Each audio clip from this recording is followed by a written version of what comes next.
যখনই দরকার হতো ৩ তলায় ছুটে যেতাম। মনে হতো এই তো আপু আছে। ছোটবেলা থেকে আমরা তেমন একটা ক্লোজ ছিলাম না। কিন্তু আমাদের বড় হওয়াটা একসাথে।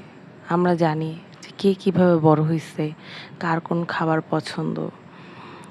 যখন আমি বেঁচে ছিল, ওরা ৩ ভাই-বোন একসাথে খাওয়া-দাওয়া করতো।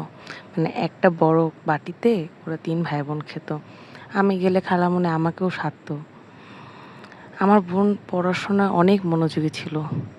এসএসসি পরীক্ষার আগে ১৮ ঘন্টার মতো পড়াশোনা করত। এখনও মারাত্মক পড়াশোনা করতে পারে। আলহামদুলিল্লাহ আমার বোনের অনেক গুণ। যদি আমি মানে লিখিও, তাও লিখে শেষ করা যাবে না। আমি যদি কোনো প্রবলেম নিয়ে যাই, আমাকে একটা সলিউশন ধরায় দিবে যে আনিকা এটা সলিউশন। আমাকে কখনো বকে নাই, মারে নাই, আমার নামে কাউকেই বিচার দেয় নাই। আমাকে জাস্ট বলছে, "আনিকা এটা কেন হইছে? এটা কি ঠিক হইছে তোমার করা?" আমার লাইফে জাস্ট সে এই ওয়ার্ডগুলা বলে আর আমি সবকিছু গুছায় ফেলি।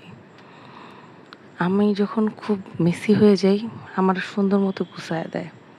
আমি যখন প্রেগনেন্ট ছিলাম, আমার খুব মায়া লাগতো। এই যে আমি শাড়ি পরছি, তার শাড়ি, গয়না তার। সে আমাকে বলতেছিল যে কিভাবে সাজতে হবে, রেডি হতে হবে সব। যাক আমার বোন ভালো থাকুক, দোয়া করি।